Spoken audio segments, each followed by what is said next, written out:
into this, I want you to close your eyes for a minute. Okay. And just imagine this. Okay? It's 8 p.m. You've had a long day.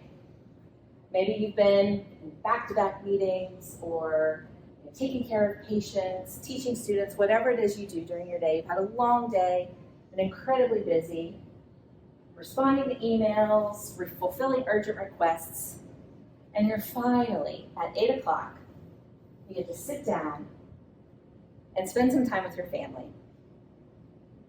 And just as you start to relax into that space with your family, ding, you get a notification. It's your boss saying, it's urgent. And you find yourself having to apologize to your family and say, I'm so sorry, but I have to go and deal with this thing related to work, and I'll be back with you when I can. So for how many of you can open your eyes if you want, but how many of you, this is familiar? This feels familiar. Yeah, right? To all of us it does. And so in some ways when we think about these things, what we realize is it's really challenging to have work-life balance. And in some ways, especially today with the invasiveness of technology and blurred boundaries around our work and our personal lives, I sometimes feel like it's an impossible goal. I don't know if any of you feel like that, but it's an impossible goal. And in fact, you're not alone. We're not alone in feeling this way. This is a recent headline from AP News in December. Work-life balance isn't working for women. Why? So, why?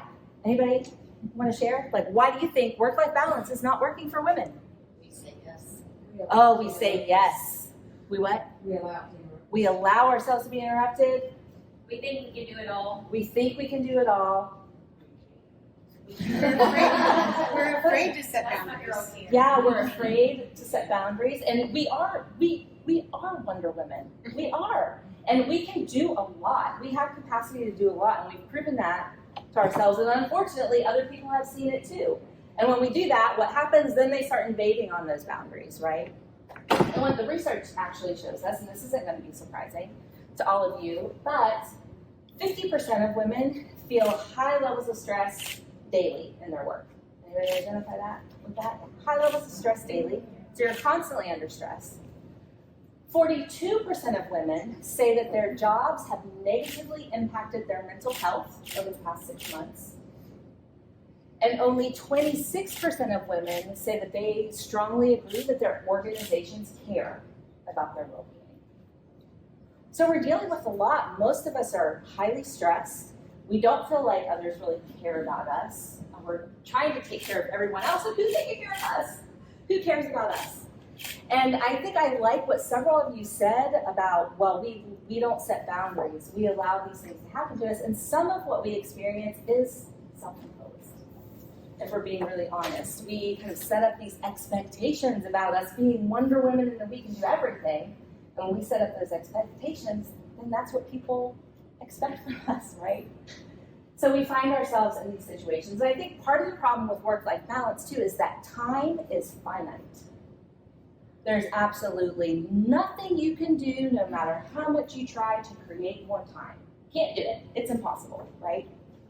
So you're never going to be able to perfectly balance your time between your work demands and your personal life. But what is not finite is energy. Energy is infinite, and energy is a renewable resource.